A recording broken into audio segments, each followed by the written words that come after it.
Welcome to Front Office Pros. Today, we're going to be talking about 6 must-draft breakouts for fantasy football for the 2024 season. Hike! Joe, if you're going to win your league, you got to have some breakouts on your team. It just is a must. So, talking about those guys you must have, who's one of them for you? Yeah, I'm going to start off with a rookie wide receiver, and I'm going to go with Brian Thomas Jr. And I know this guy, either going to hop on the hype train that has been these last couple of weeks, or you're just going to choose not to hop aboard. I'm hopping aboard, Steve, and currently his auction value is sitting at $3, which I'm expecting to honestly rise, and I think he's probably going to cost you more than $3 by the time you get to draft, just because everyone keeps posting all these videos, and he's been a preseason standout. But, you know, just the way he's really been able to be a crisp route runner, getting behind the defense continually. And look, this is a team where Calvin Ridley left behind 136 targets last year. He had 76 receptions for over 1,000 yards and 8 touchdowns. And not to mention, there was room for more touchdowns. Couldn't tell you how many times I saw Calvin Ridley either not catch the touchdown or just be out of bounds, or him and Trevor just not miss. But, you know, Brian Thomas, being that he's a bigger bodied wide receiver, I feel like he's got the larger catch radius. It's going to be harder for Trevor Lawrence to miss him. And honestly, they seem to have quite the connection.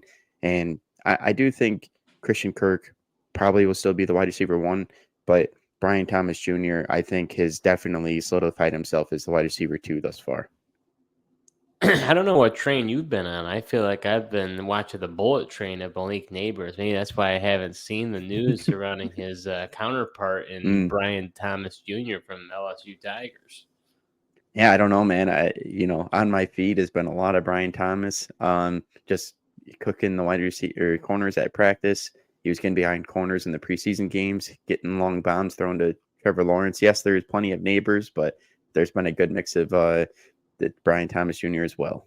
Maybe Elon Musk wants you to draft Brian Thomas Jr., Joe. It's just feeding right into the algorithm. Yeah, maybe I am, man. And it's ultimately what's led me to choose him as one of my breakouts here. So whatever Elon's doing, it's working. Maybe it's destiny. It must, yeah, it honestly must be. And then, looking at his auction price, $3, it definitely feels that way.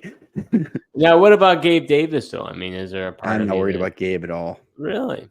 Yeah, I honestly, he wasn't impressive. Gabe. Yeah, he really wasn't that impressive at Buffalo, and I just don't see him really being more than what he is, getting the occasional, target deep down the field.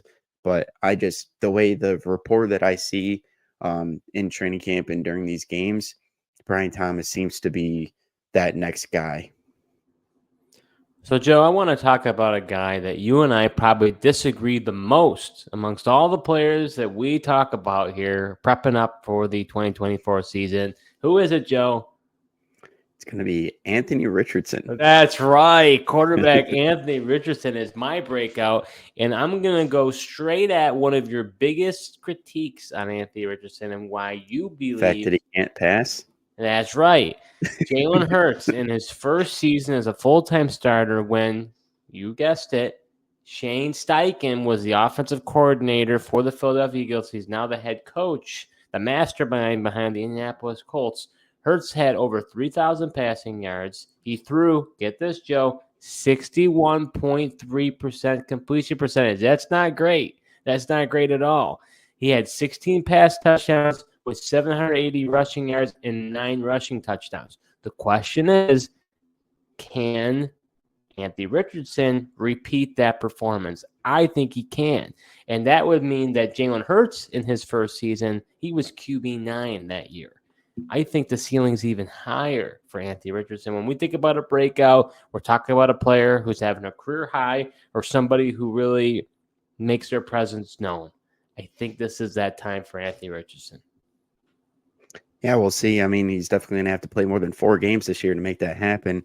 But I do see the path there. I just don't believe in him enough. I think, honestly, this might be a year early for Anthony Richardson. I think maybe year 3, he really takes the next step. Just watching him in the preseason games, he just is late finding his reads. I know that can, progress as the season goes, but I just don't think he's fully there.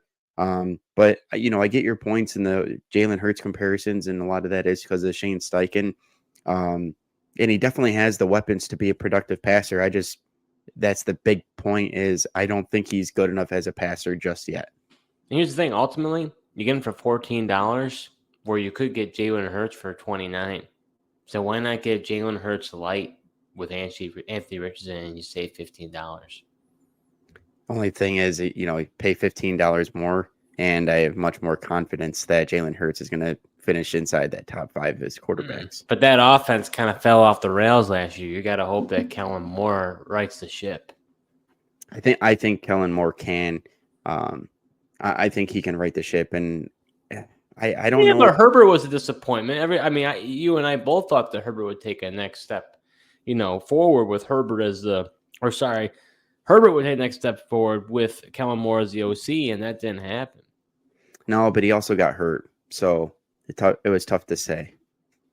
But even before he got hurt, though, it was it didn't look good. But honestly, trust me, as a Herbert owner, I would know. No, I got you, but honestly, Herbert didn't have the weapons that Jalen Hurts has. I mean, there was no AJ Brown on the team, or he got number 2 like Devonta Smith.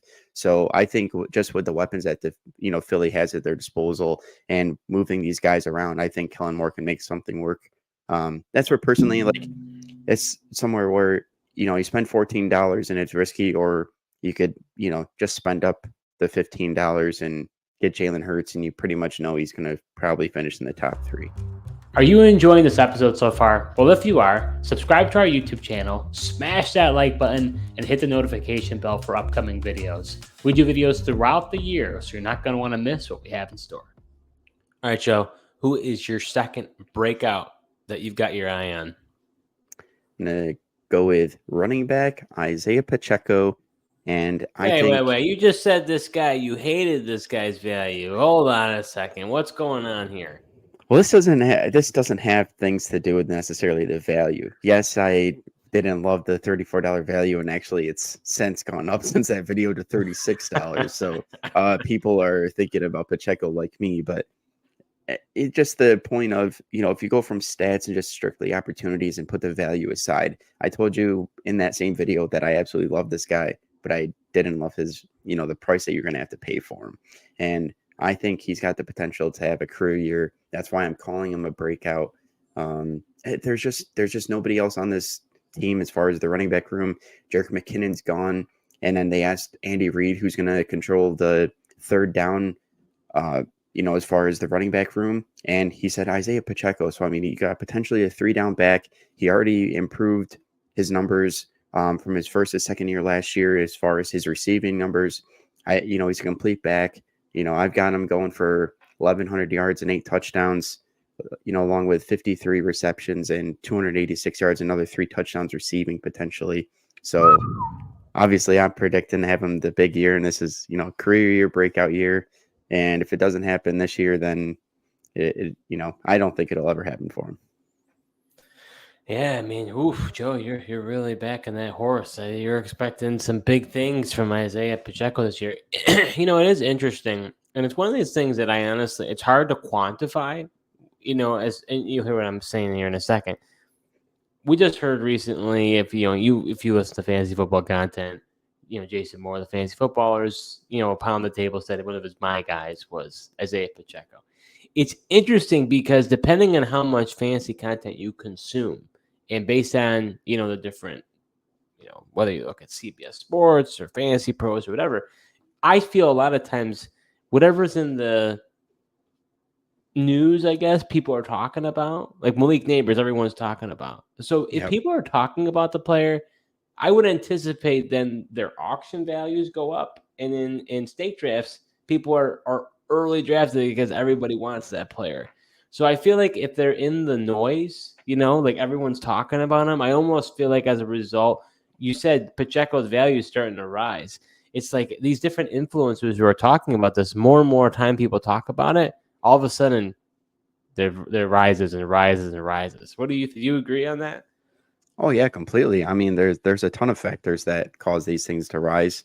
And a lot of it is, how you consume it and just how quickly the, information comes out now, and, just how popular social medias. I mean, the information you can get on Twitter from people and everything else, and I mean, all totally influences the value. I mean, we didn't do that video not too long ago, and he's already rose $2, and that's a consensus over across 30 different leagues as well. So I know $2 doesn't sound like a lot, but it's a pretty big increase. Yeah, to move the needle for sure. And that's where I think a lot of people are talking about him. And so the reason why you're seeing that is because people are like, okay, up, we got to pump the guy up a little bit because people, the demand is going to be higher for him.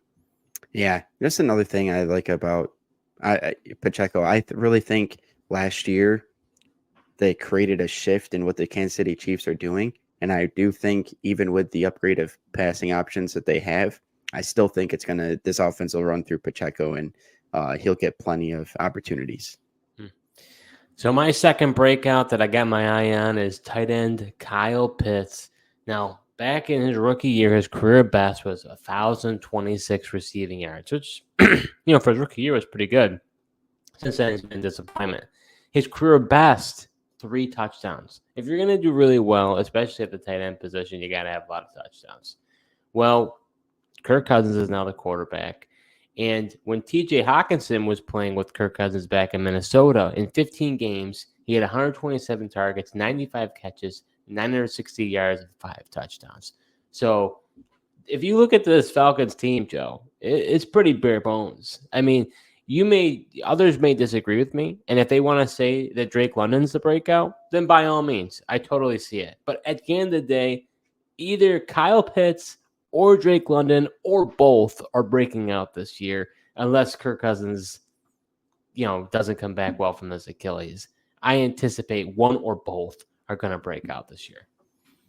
Yeah, I mean, if that's the big question, right? I think a lot of that does hinge on Kirk Cousins and how he comes back from this Achilles. But if he comes back and he's the Kirk Cousins that's been playing over with Minnesota, I think there's no question one of them have to. They just simply don't have enough offensive weapons for one of these guys not to be the beneficiary and ultimately the breakout. As we were doing the projections and setting this team out, it was just like wow, like outside of like London and Pitts. I mean, yes, I do think Darnell Mooney's going to have a role, but it's the bulk of it. Is London, Pitts, and then obviously, expect Bijan Robinson to be a part of the passing game as well.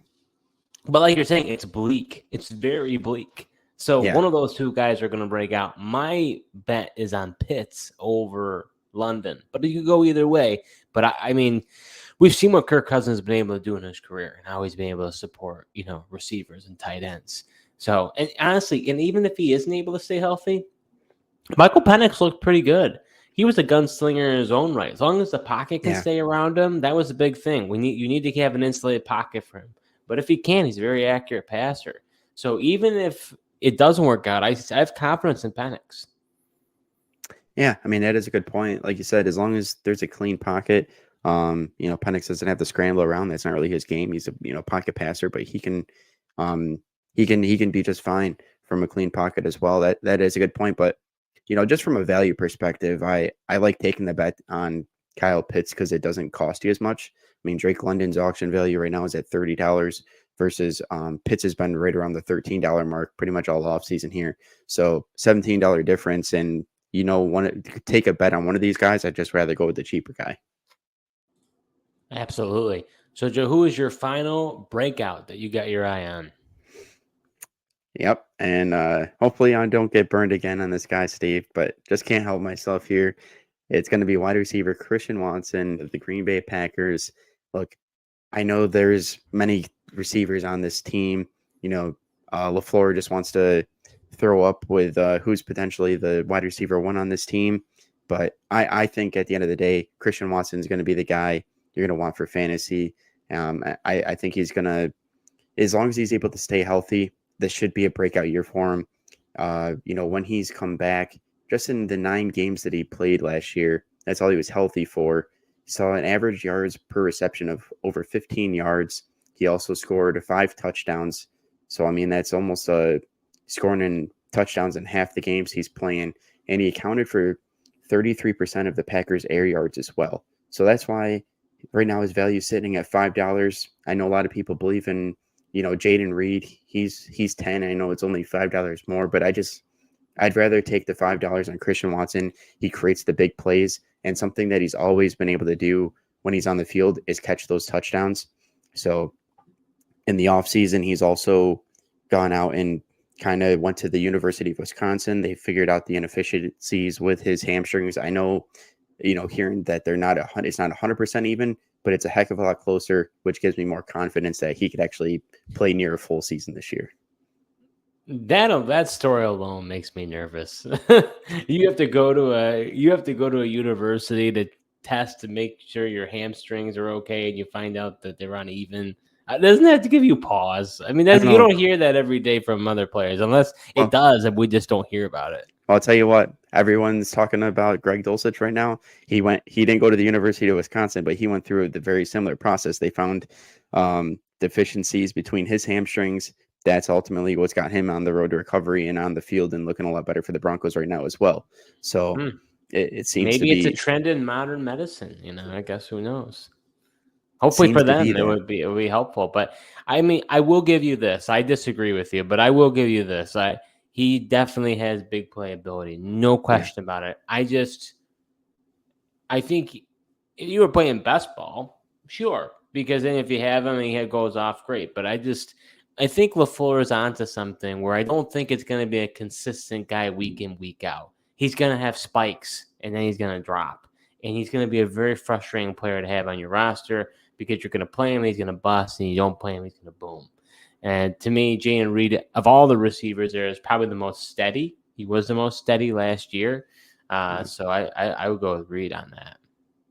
If I wanted a steady receiver, I'd go with Dobbs. But look, we're talking about a potential flex play on your roster here. He's $5. You probably get Christian Watson pretty late for a guy that I can stick in my flex. And I hope he booms and I hope he wins me a week. That's why I'm just going to bet on his upside and hope he gets one of those touchdowns. All right. So my final breakout, who in a similar fashion, Joe, I hope I'm not wrong about this guy because I was quite excited about him last year. In fact, he was a my guy for me last year. Wide receiver Garrett Wilson, New York Jets. Now, here's the thing. You're going to have to pay up for this guy. It's not going to be cheap. It comes with the territory. You're looking at $40 right now for auction drafts. But here's the thing. Back-to-back 1,000-yard seasons. His career high is 4 touchdowns. The receiver room around him, you've got Mike Williams, who I've always liked, but he can never stay healthy. And you've got Malachi Corley, budding player, could be interesting. Alan Lazard, I'm not that nervous about. Nobody in the tight end room, Breece Hall. You got Conklin, but Rodgers has never really utilized the tight end, honestly, but other than maybe Jermichael Finley back in the day, but he really hasn't used him. So if Aaron Rodgers can stay healthy, and that's a big if coming back from the Achilles injuries, I recognize that. But if he can play there, I look at what a guy like Davante Adams did with Aaron Rodgers. He allowed Davante Adams to just ascend to new heights. Now, he's continued to do well even in Vegas with bad quarterback play. But when we talk about a breakout, Wilson's already been a good player, but I think he's going to hit another level with Aaron Rodgers if he's able to play a full season. I mean, you saw Davante Adams at their heyday. He was getting close to around 1,400 yards, 10-plus touchdowns. I think one year he had like 18 touchdowns. So to me, it's like the sky is the limit for Garrett Wilson. He's the best guy there. It's not out of the question he can get 1,200, 1,300 yards and 13, 14 touchdowns. If he does that, you're going to be loving that you selected this guy. Whereas, you got guys where you're going to have to spend up for, guys like Jamar Chase and CeeDee Lamb, who, I like both those guys, but, they haven't been with their teams, because of everything going on with them wanting a new contract. Are they going to be in football shape early on? We don't know. That's always a big question. There's the extra incentive. They want to get the cash out, and there's also the football shape piece. So at the end of the day, I think Garrett Wilson has a lot of intrigue, and I think he could really break out this year. Yeah, he definitely could. I mean, you mentioned it. I mean, nobody has been targeted more than this guy by terrible quarterbacks. Hopefully, if Rodgers is able to play more than 4 snaps this year, he definitely should be, very productive. And obviously, like you mentioned, we've seen, Aaron Rodgers support a guy like Davante Adams for many years. So there's no question. Garrett Wilson should have a breakout year as long as Rodgers stays healthy. So that does it for this episode where we talked about some breakouts for the 2024 fantasy football season. If you liked our breakouts episode, you might want to check out our sleepers too. They kind of go together. Sleepers and breakouts. You probably saw it in an article. So check out our sleepers next. Thanks for tuning in, and until next time.